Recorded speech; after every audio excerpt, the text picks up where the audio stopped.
Hi అండి, అందరూ ఎలా ఉన్నారు? ఈరోజు మనం కర్బూజా పండుతో ఒక మంచి స్వీట్ రెసిపీ ఎలా ప్రిపేర్ చేసుకోవాలో చూద్దామండి. ఈ కర్బూజా పండుతో చేసే స్వీటు చాలా అంటే చాలా బాగుంటుందండి. పిల్లలకైతే చాలా బాగా నచ్చుతుంది. ఇంకా అంతేకాకుండా ఈ స్వీట్ అనేది చాలా ఈజీగా కూడా ప్రిపేర్ చేసుకోవచ్చు. ఇది ఎలా ప్రిపేర్ చేసుకోవాలి ఏంటి అనేది ఇప్పుడు నేను మీకు చూపిస్తాను. దీనికోసం ముందుగా ఒక కర్బూజా కాయని ఇలా నీట్గా వాష్ చేసి తీసుకోవాలండి.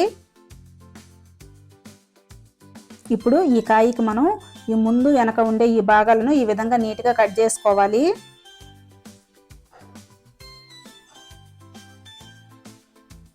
ఇలా నీట్గా కట్ చేసుకున్న తర్వాత ఇప్పుడు ఇలా దీనిపై నుండి ఈ పీల్ అంతా తీసేయాలండి.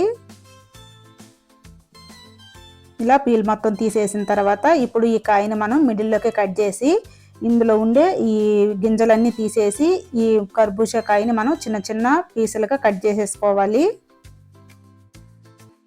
చూసారు కదా, కాయ మొత్తాన్ని ఈ విధంగా పీసులుగా కట్ చేసుకున్న తర్వాత ఇప్పుడు ఒక మిక్సీ జార్ తీసుకొని మనం ఈ కర్బూజా ముక్కలను ఈ మిక్సీ జార్లోకి యాడ్ చేసుకోవాలి. మనం 1 కప్పు వరకు కర్బూజా ముక్కలు వేసుకున్నాం కదా, ఇందులోకి 1 కప్పు లేదా 1/4 కప్పు వరకు షుగర్ వేసుకుంటే సరిపోతుంది.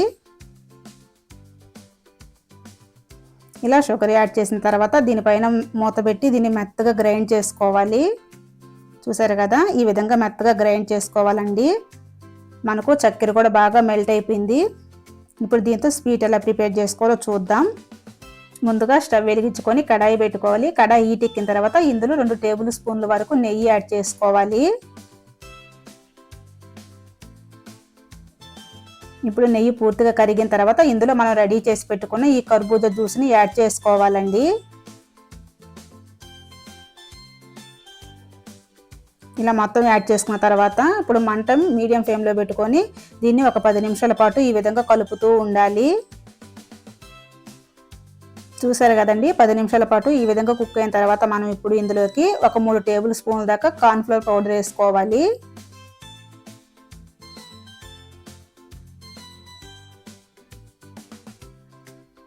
ఇలా ఈ పౌడర్ యాడ్ చేసిన తర్వాత మంట మీడియంలో పెట్టుకొని మనం ఈ కార్న్ఫ్లోర్ ఉండలు కట్టకుండా ఈ విధంగా నీట్గా కలుపుతూ ఉండాలండి.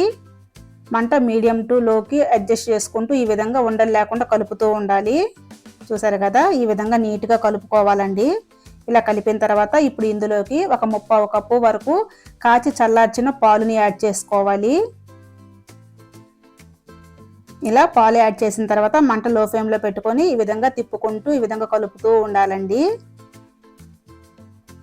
ఇది మనకు ఈ హల్వా అనేది మనకు దగ్గర అయ్యేంత వరకు ఈ విధంగా మంట లో టు మీడియంలోకి అడ్జస్ట్ చేసుకుంటూ ఈ విధంగా కలుపుతూ ఉండాలి. ఇది మనకు రెడీ అవడానికి ఒక 1/2 అవర్ పాటు పడుతుందండి.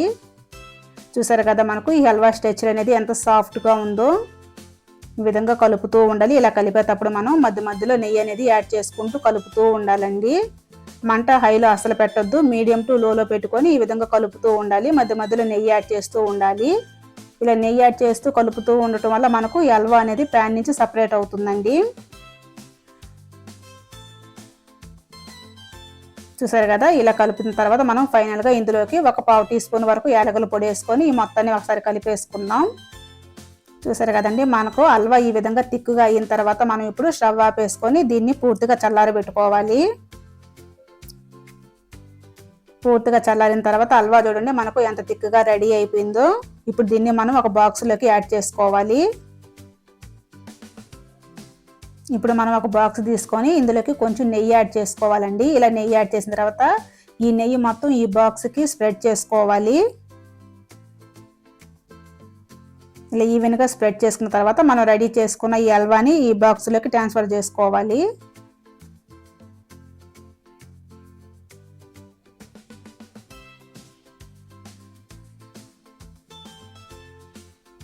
ఇలా ట్రాన్స్ఫర్ చేసుకున్న తర్వాత దీన్ని 4 వైపులకి ఇలా ఈవెన్గా స్ప్రెడ్ చేసుకోవాలి. ఇలా చేసుకున్న తర్వాత ఇప్పుడు ఇందులోకి మనం ఈ దానిమ్మ గింజలని వేసేసుకోవాలండి. మిడిల్లో ఈ దానిమ్మ గింజలు వేసుకోవటం వల్ల ఈ హల్వా అనేది చాలా టేస్టీగా ఉంటుంది. పిల్లలకి చాలా అంటే చాలా బాగా నచ్చుతుందండి.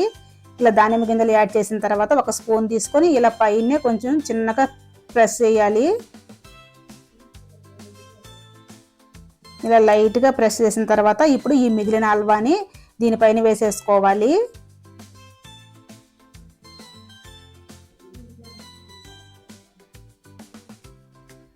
చూసారు కదా, హల్వా మొత్తం ఈ విధంగా యాడ్ చేసేసుకున్న తర్వాత ఇప్పుడు దీన్ని స్పూన్తో ఇలా 4 వైపులకి ఈవెన్గా స్ప్రెడ్ చేసుకోవాలి.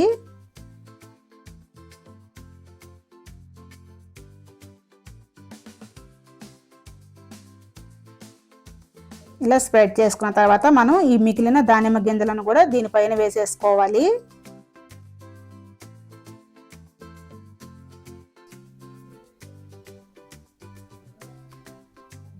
చూసారు కదా, అన్ని దానిమ్మ గింజలను ఇలా యాడ్ చేసుకున్న తర్వాత దీనిపైన స్పూన్తో ఈ విధంగా చిన్నగా ప్రెస్ చేసుకోవాలి.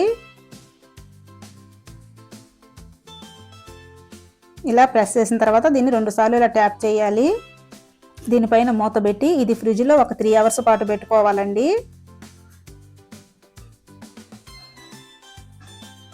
ఇప్పుడు 3 అవర్స్ తర్వాత చూద్దాం. చూసారు కదా, మనకు కర్బూజా హల్వా అనేది రెడీ అయిపోయింది. ఇప్పుడు ఒక ప్లేట్ తీసుకొని ఈ ప్లేట్లోకి మనం ఈ హల్వాని యాడ్ చేసుకొని పైన ఈ విధంగా ట్యాప్ చేసామంటే మనకు ఈ హల్వా అనేది ఈజీగా ఊడిపోతుందండి. చూసారు కదా, మనకు హల్వా అనేది ఎంత పర్ఫెక్ట్గా వచ్చిందో. దీన్ని వేరే ప్లేట్లోకి ట్రాన్స్ఫర్ చేసుకుందాం. అంతేనండి, ఎంతో టేస్టీగా ఉండే కర్బూజా హల్వా అనేది రెడీ అయిపోయింది. ఇది మనకు నోటికి తీయంగా పుల్లపుల్లంగా ఈ సమ్మర్లో తినడానికి చాలా మంచిగా అనిపిస్తుందండి. నచ్చితే మీరు కూడా తప్పకుండా ట్రై చేయండి. చాలా ఈజీగా ప్రిపేర్ చేసుకోవచ్చు. ట్రై చేసి ఎలా వచ్చింది ఏంటి అనేది కూడా కామెంట్ చేయండి. ఇంకా ఈ వీడియో మీకు నచ్చితే ఒక చిన్న లైక్ చేసి మన ఛానల్ కూడా తప్పకుండా సబ్స్క్రైబ్ చేసుకోండి. దీన్ని మీరు కావాలంటే పీసులుగా కట్ చేసుకోవచ్చు, లేదా ఇలానే తినేసి వచ్చండి. నచ్చితే తప్పకుండా ట్రై చేయండి. Thank you for watching. Bye bye.